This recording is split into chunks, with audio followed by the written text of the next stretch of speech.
તો વાત કરીએ સુરતની, તો સુરત જિલ્લા કોંગ્રેસના મહામંત્રીના ગંભીર આક્ષેપ કે જ્યાં સાબુદ્દીન મલિકના દૂષિત પાણીને લઈને આક્ષેપ જોવા મળ્યા છે, ત્યારે સરકારની કંપની જ દૂષિત પાણી છોડી રહી છે।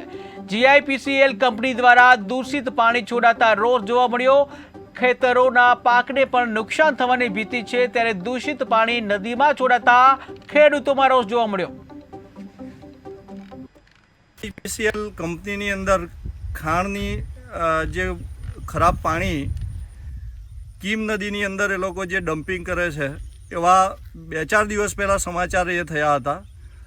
તો આજે અમને અહીંયાથી સ્થાનિક લોકોના ફોન આવ્યા કે ભાઈ આ GIPCL કંપની જે એને પ્રોસેસ કરીને ફિલ્ટર કરીને પછી એ પાણી કીમ નદીની અંદર નાખવાનું હોય, તો આ લોકો ડાયરેક્ટ જ મોટરો જે આજે વધુ વરસાદ પડીને ખાડીની અંદર પાણીની આવક વધારે છે એટલે એ લોકોએ ડમ્પિંગ પાણી છોડી દીધું છે।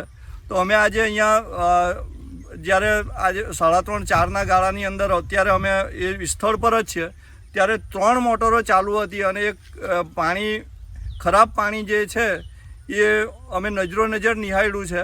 અને અમે જ્યારે એમનો વિડીયો શૂટિંગને આ લીધું પછી એ લોકોના વોચમેનોને ખબર પડી ત્યારે એ લોકોએ એ મોટર અત્યારે બંધ કરી છે।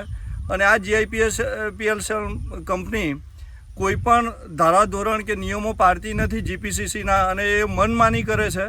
અને એ લોકો આ પાણી જે ખરાબ છોડવાથી ખેડૂતોને નુકસાન થાય છે, પ્રાણીના પાણીમાં રહેતા જીવ મચ્છી બચ્છી એ લોકોને પણ નુકસાન થાય છે અને પર્યાવરણને પણ નુકસાન થાય છે। એટલે આ GIPCL કંપની જે એની મનમાની કરે છે એને અમે કોઈ પણ ભોગે ચલાવી લેવાના નથી। અને અમે અમારા તજજ્ઞો અને જે અમારા કોંગ્રેસના વરિષ્ઠ આગેવાનો સાથે ચર્ચા આની